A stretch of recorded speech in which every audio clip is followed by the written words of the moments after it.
Que mais? Está quase. Assim, mas é o que está, a gente realmente são coisas que acontecem, então a Igreja de Deus não pode ficar sem o alimento espiritual, não é? Então há que suprir todas essas nossas necessidades do alimento espiritual. Depois está escrito, nem só o pão vive o homem, mas também toda a palavra sai da boca de Deus. E é assim, irmãos, realmente hoje vou falar sobre a nossa condição, não é? Desde que nascemos até o dia que morremos, não é? Como nós nos encontramos e qual é a nossa necessidade. Qual é a nossa necessidade? Mas antes de começar, queria sublinhar que nós temos a palavra de Deus, não é? Mas também temos o Espírito de Profecia. E o Espírito de Profecia é o testemunho de Ellen White. É isso, irmãos? Então é o testemunho de quem? Jesus Cristo. Isso é bom. Isso é muito importante. O Espírito de Profecia não é o testemunho de Ellen White, mas é o testemunho de Jesus Cristo, mas está lá em Apocalipse 19:10. Isso é o testemunho de Jesus Cristo e não do homem ou de uma mulher, neste caso. Por isso, irmãos, o tema deste culto é a necessidade universal de Jesus Cristo para a vida eterna. Nós temos ouvido, e eu tenho também escutado, não é? Que realmente não sei porque é que essas coisas chegam até nós, não é? De que realmente nós nascemos com uma natureza pecaminosa, não é? Com a tendência para fazer o mal. Mas não nascemos condenados à morte eterna, porque não cometemos atos pecaminosos ainda. Mas quando olho para a palavra de Deus, eu não vejo isso, irmãos. Eu vejo que nós, quer queiramos, quer não, quando nascemos, nós nascemos separados de Deus, não é? Por causa daquilo que aconteceu lá atrás, não é? E isso exigiu que o segundo Adão tivesse que reparar esse problema que o primeiro criou. Por isso, irmãos, isto é um dos pilares mais fundamentais da teologia cristã. Nós entendemos de onde viemos, quem somos, para onde vamos. E a narrativa bíblica da queda em Gênesis 3, irmãos, é o ponto de partida para nós compreendermos a condição humana que nós nos encontramos. A queda de Adão, não é? E a origem da nossa condenação universal. Resumindo, quer dizer, irmãos, a desobediência de Adão e Eva não foi um mero erro. Não foi um mero erro, irmãos, mas um ato de rebelião rompeu a obediência da vontade humana à vontade divina. Adão, como cabeça federal e representante da raça humana, pelo seu ato de rebelião, trouxe implicações universais afetando toda a sua posteridade. Essa é a realidade do que aconteceu. Por isso, o pecado de Adão é considerado por Deus como um pecado da posteridade, irmãos. Como vamos ver, o ensino de Paulo nas Santas Escrituras vem no sentido de que a transgressão de Adão afetou a todos nós. Quer queiramos, quer não podemos fugir disso. Por isso, em Romanos, no capítulo 5, versículo 12, abramos as nossas Bíblias em Romanos, capítulo 5, versículo 12, vai dizer assim, Romanos 5, versículo 12, o apóstolo Paulo diz assim: portanto, como por o homem entrou o pecado no mundo, e pelo pecado a morte, assim também a morte passou a todos os homens, por isso todos pecaram. E no versículo 19, do mesmo capítulo 5, diz assim: porque, como pela desobediência de um só homem, muitos foram feitos pecadores, assim pela obediência de um, muitos serão feitos justos. E em Romanos 3, versículo 23, atrás um bocadinho, também diz assim: porque todos pecaram e destituídos estão da glória de Deus. Não é à toa, irmãos, não é à toa que em Salmos 51, versículo 5 diz assim: eis que em iniquidade foi formado e em pecado me concebeu a minha mãe. Por isso significa que todos os seres humanos nascem com uma propensão inata para o mal, irmãos. Uma inclinação para a desobediência e o egoísmo.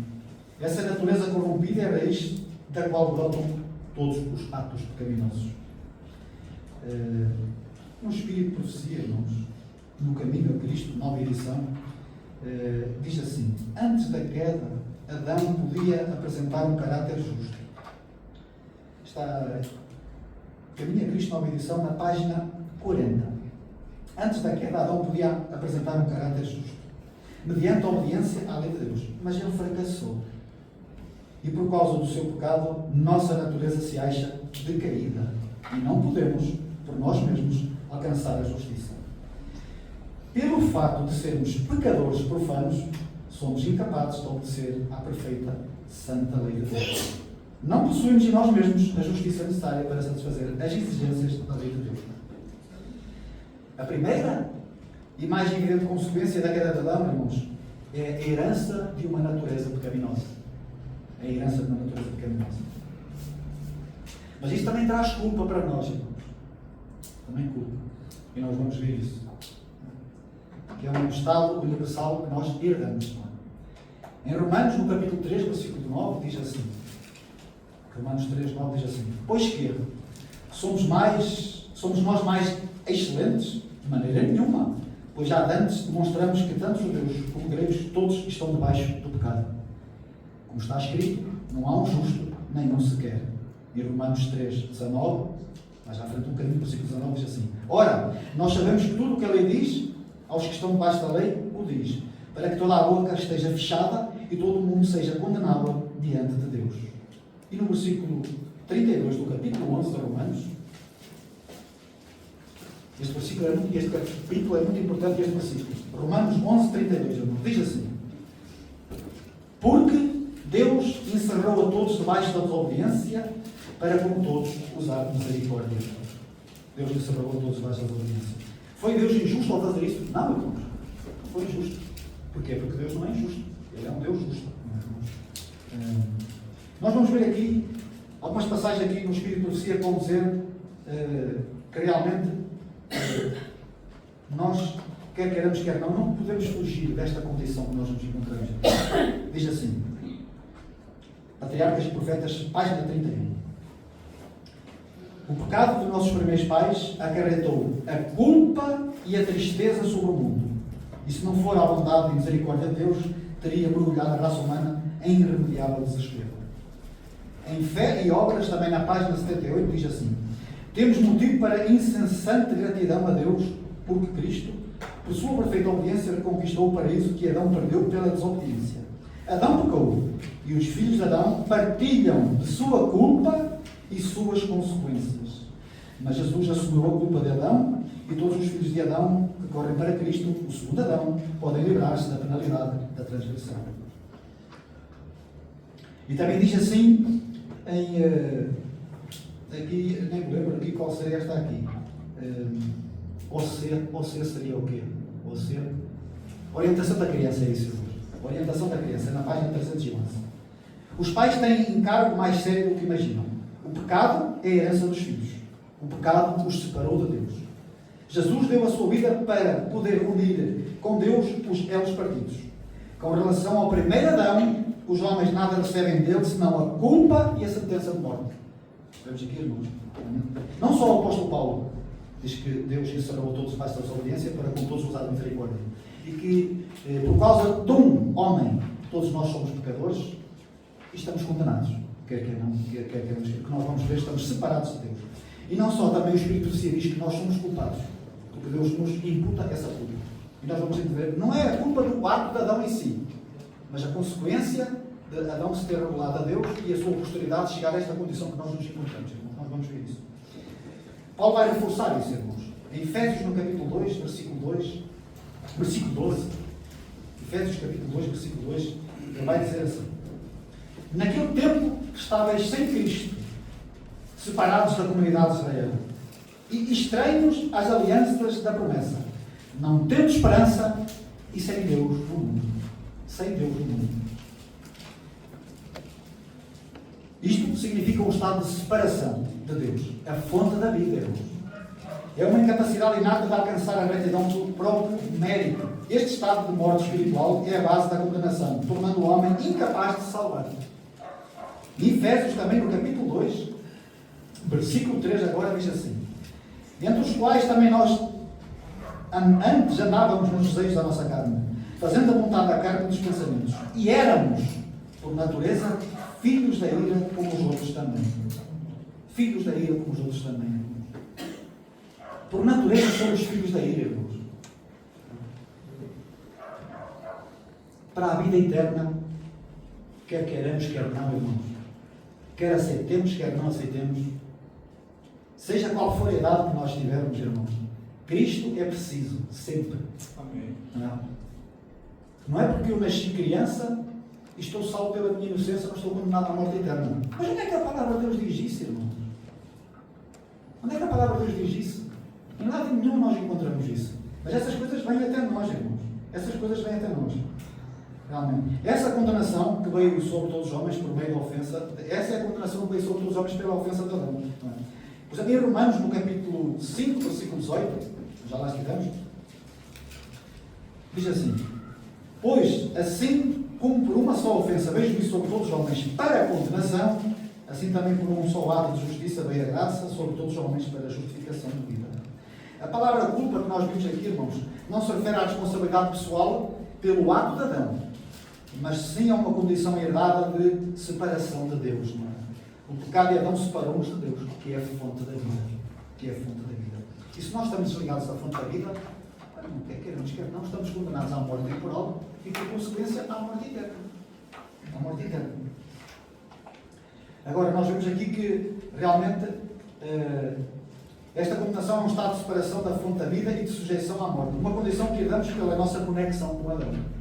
A morte espiritual e a pena de morte são a justa penalidade pela violação da lei divina, que recai sobre a humanidade devido à transgressão original de Adão. Agora, irmãos, nós nascemos nessa condição. Só por dizer, esta condição, ela vai piorar.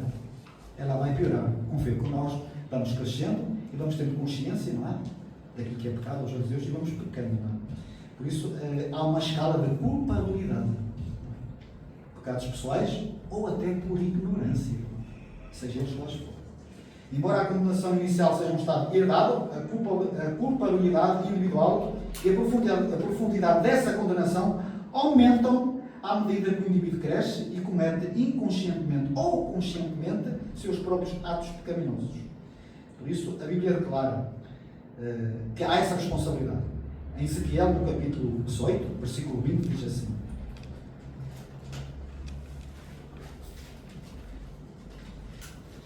a alma que pecar, essa morará, pois o filho não levará a iniquidade do pai, nem o pai levará a iniquidade do filho. A justiça do justo ficará sobre ele, e a impiedade do ímpio cairá sobre ele. Mas vós dizeis, versículo 19, o que está mais atrás do bocadinho. Nós lemos o 20, agora o versículo 19 de Ezequiel 18. Mas dizeis, por que não levará o filho a iniquidade do pai? Porque o filho procedeu com retidão e justiça, e guardou todos os seus estatutos, e os praticou. Por isso, certamente viverá. Certamente viverá. Há essa responsabilidade, conforme vamos crescendo, essa responsabilidade jaz à nossa porta. Jaz à nossa porta. E nós vamos ver agora, realmente, nós vamos ver que existe graus de culpabilidade. Porquê? Porque o Senhor diz que naquele dia muitos serão castigados com muitos açoites e outros com poucos açoites. Porquê? Todos estão condenados, simplesmente chegava ali, não. Mas porquê é que muitos serão castigados com muitos açoites e outros com poucos? Porquê? Porque vai do grau da culpabilidade de cada um, não é? E nós vamos entender isso. Em Lucas, no capítulo 12, versículo 46, o fala assim. E diz assim. Nós podemos ver que o grau de culpabilidade, claramente na Bíblia, não é? E nos mostra isso. Em Lucas, capítulo 12, versículo 46. Virá o Senhor daquele servo no dia em que não o espera, e numa hora em que não o sabe. E separá-lo-á, e lhe dará a sua parte com os infiéis. O servo que soube a vontade do seu Senhor e não se aprontou, nem fez conforme a sua vontade, será castigado com muitos açoites. Mas o que não a soube e fez coisas dignas de açoites, com poucos açoites será castigado. E qualquer que muito for dado, muito se lhe pedirá. E ao que muito se lhe confiou, muito mais se lhe pedirá. Também, no grande conflito, na página 673, diz assim: os ímpios recebem a sua recompensa na terra. Serão como a palha o dia que está para vir os abrasadáveis do Senhor dos Exércitos. Alguns serão destruídos num momento, enquanto outros sofrem muitos dias. Mas todos serão punidos segundo as suas ações. Tendo sido os pecados dos justos transferidos para Satanás, ele tem de sofrer não somente pela sua própria rebelião, mas por todos os pecados que fez o povo de Deus cometer. O seu castigo deve ser maior do que aqueles a quem enganou. pois que parecem os que pelos seus enganos caíram, devem ainda viver e sofrer. Nas chamas purificadoras, ímpios são finalmente destruídos, raiz e ramos. Raiz, Satanás, os seus seguidores, os ramos. Por isso, irmãos, nós vemos que, à medida que a pessoa atinge a capacidade de discernimento moral, cada escolha de desobedecer à vontade de Deus não só demonstra a sua natureza decaída, mas também aumenta a sua culpabilidade pessoal, confirmando e aprofundando o estado de separação de Deus herdado através de Adão.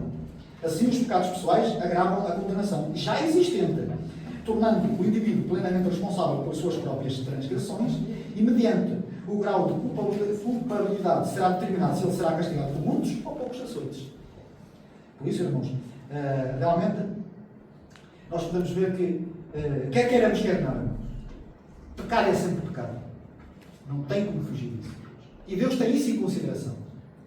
É verdade que Deus não leva em conta os tempos da ignorância, mas assim ele diz que a todos os homens pedem para que se arrependam. Por isso é que ele não tem ignorância, porque ele deseja que todos se arrependam. Mas o pecado foi praticado e ele está registado. E nós vamos ver que a palavra de Deus mostra-nos que havia oferta pelos pecados da ignorância. Vamos ver. Números 15, versículos 27 ao 29. Números capítulo 15, do versículo 27 ao 29, diz assim. Mostra que havia provisão pelo pecado por ignorância.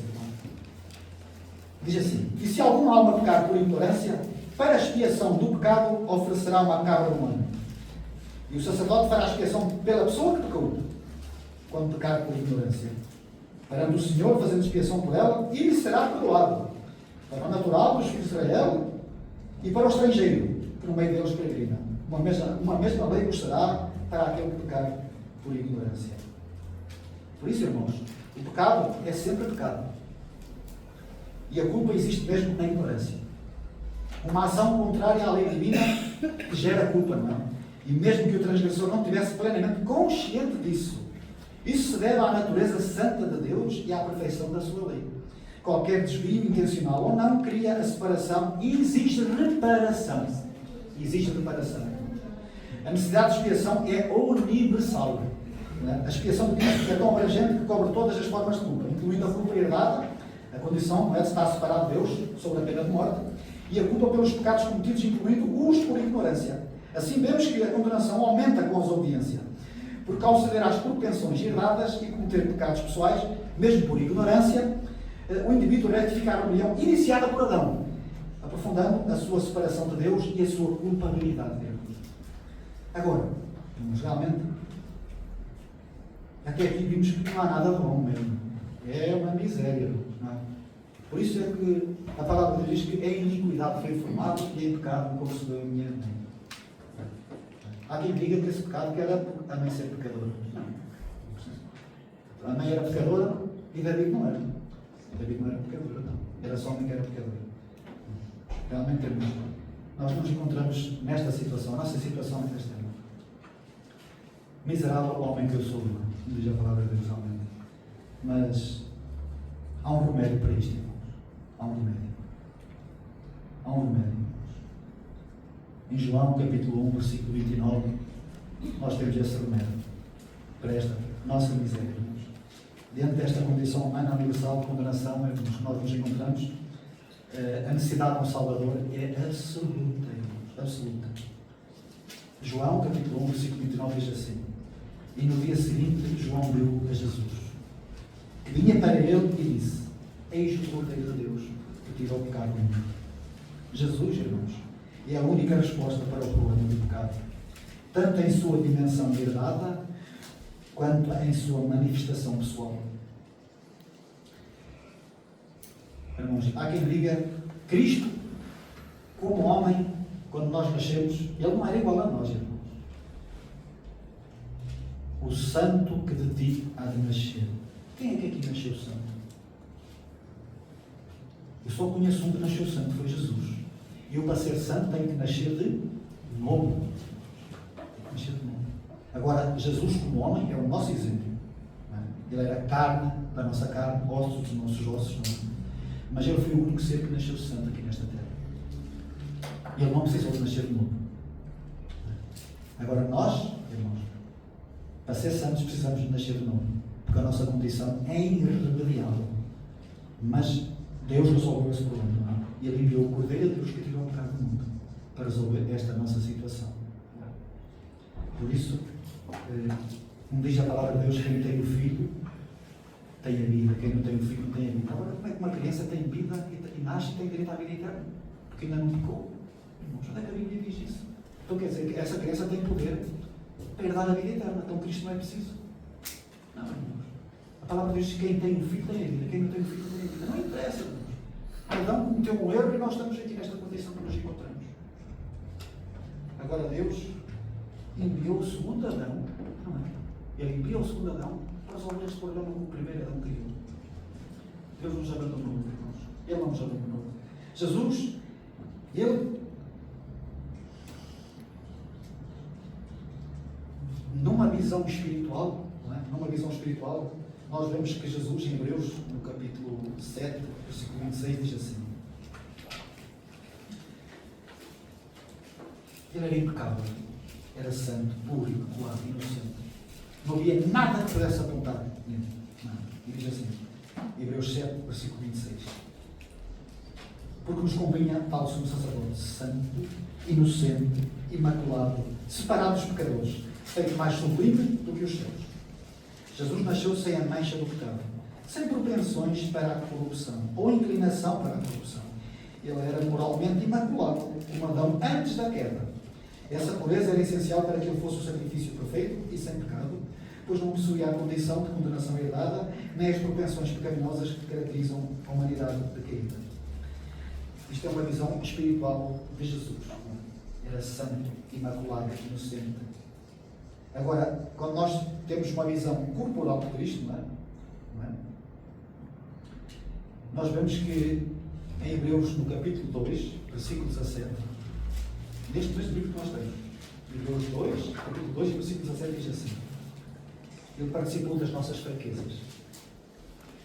Humanamente, diz assim: por isso convinha que ele fosse em tudo semelhante aos irmãos, para ser misericordioso e fiel sumo sacerdote naquilo que é de Deus, para expiar os pecados.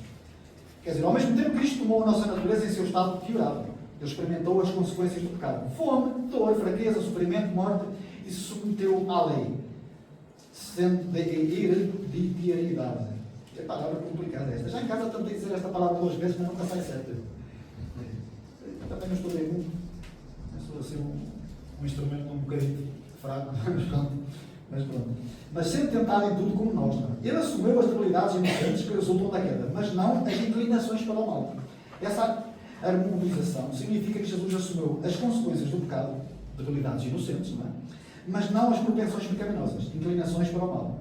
Esta combinação singular o capacitou para ser tanto o substituto perfeito, não é, por ser imaculado e por não estar sob a condenação, quanto um salvador empático, por compreender plenamente as nossas lutas sem ceder ao pecado. Sua obediência ativa, a vida perfeita e o cumprimento da lei, e a obediência passiva, não é, que é a morte sacrificial para pagar a pena do pecado, são ambas essenciais para a nossa salvação. Por isso, irmãos, a vida perfeita de Cristo, a morte sacrificial de Cristo, são o único meio de reverter a condenação universal e perdoar a culpa pessoal. Que nós nos encontramos, irmãos, que nós nos encontramos. Por isso, irmãos, realmente, Jesus Cristo é aquilo que nos purifica todo o pecado. Está lá em 1 João 7, irmãos. E também em 1 Timóteo 2,6, não precisam de que eu leio aqui, o qual se deu a si mesmo em preço de redenção por todos, para ser um testemunho a seu tempo. Por isso, irmãos, a necessidade irremediável de Jesus para a vida eterna, isso é inquestionável, irmãos. Inquestionável. A conclusão é inegável, irmãos. Nascemos todos em um estado de condenação à morte eterna. E essa condenação é a nossa condição de alienação de Deus, separados de Deus e sujeitos à morte herdada por Adão. Nossos próprios pecados pessoais, conscientes ou não, refundam essa condição. E é por isso que Jesus Cristo é a única e irremediável necessidade para a vida eterna. Sem Ele não há esperança de escapar da morte que se espalhou para todos. Por isso a vida eterna não é um direito inato, mas um dom da graça de Deus, recebido exclusivamente por meio de Jesus Cristo. Mesmo as crianças que morrem na infância, embora não sejam culpadas de pecados pessoais, não é? Estão sob a condenação universal da morte herdada de Adão. Sua esperança de ressurreição e vida eterna reside inteiramente na provisão da graça de Cristo. Embora o destino exato de cada criança, não é? de pais descrentes não sejam um mistério que Deus nos revelou explicitamente, não, mas nós podemos ter aqui alguma luz sobre isso, porque em eventos finais a Serva do Senhor fala sobre essas crianças de pais descrentes. Ela diz assim, eventos finais, na página 293. Não podemos dizer que se todos os filhos de pais descrentes são salvos, porque Deus não nos tornou conhecido o seu propósito a respeito desse assunto. E convém que o deixemos onde Deus o deixou e que não nos demoremos em assuntos elucidados em sua palavra. Mas, também, em mensagens escolhidas do livro 3, na página 315, ela vai dizer uma coisa sobre isto. Ela vai dizer assim, este assunto é muito delicado, os filhos de pais descrentes. Muitos pais descrentes dirigem seus filhos com maior sabedoria do que muitos dos que pretendem ser filhos de Deus. Eles fazem grande esforço por seus filhos, a fim de torná-los bondosos, corteses, altruístas e para ensiná-los a obedecer.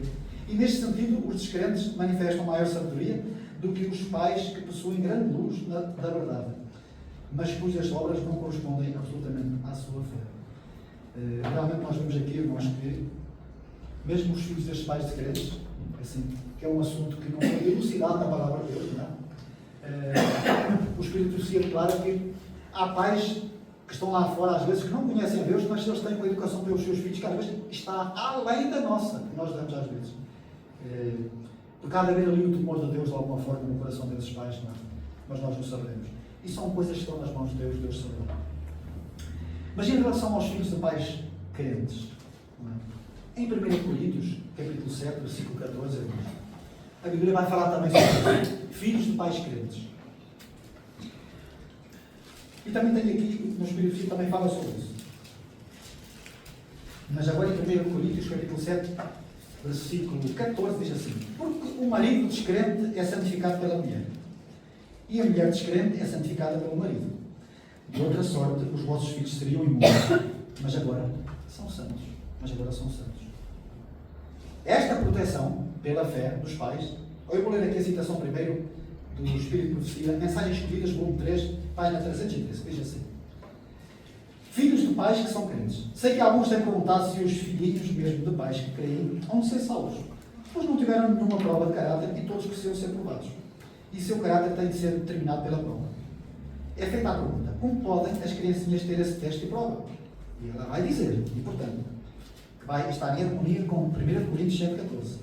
Respondo, diz ela, que a fé dos pais que creem protege os filhos, como sucedeu quando Deus enviou os seus juízos sobre os primogênitos do Egito. Esta proteção pela fé dos pais deve ser compreendida como parte do relacionamento do conceito familiar com Deus, onde a graça de Cristo é estendida à família.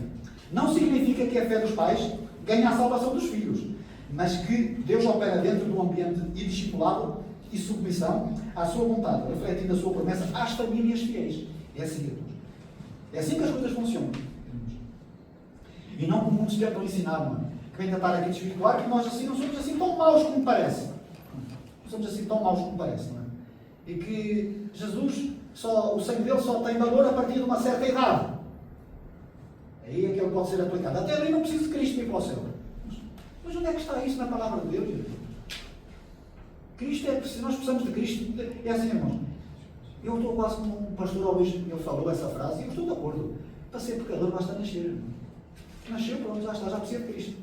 Veio ao mundo, já precisa de Cristo. Não tem como fugir. Aí é um bebezinho, não, mas já precisa de Cristo. Por causa de quê? Por causa de Adão. Por causa de Adão. Deus condenou a todos no primeiro Adão para poder salvar a todos no segundo.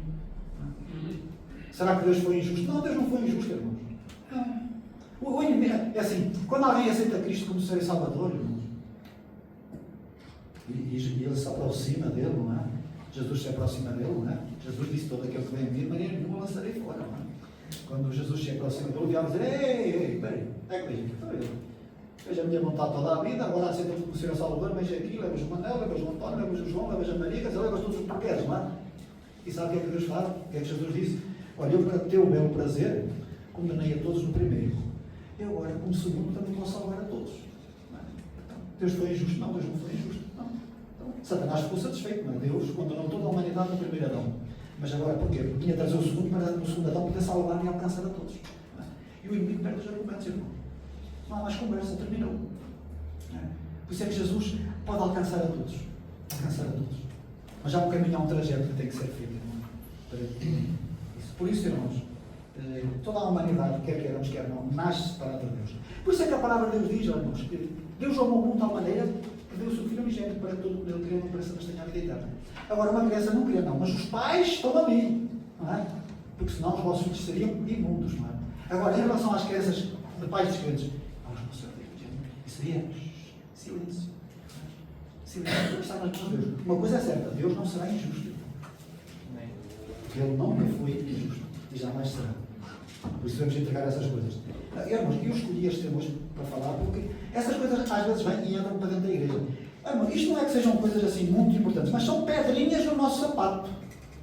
São pedrinhas, irmãos, que vêm e ficam no nosso sapato. E faz-nos às vezes repousar, descansar, porque afinal, pronto.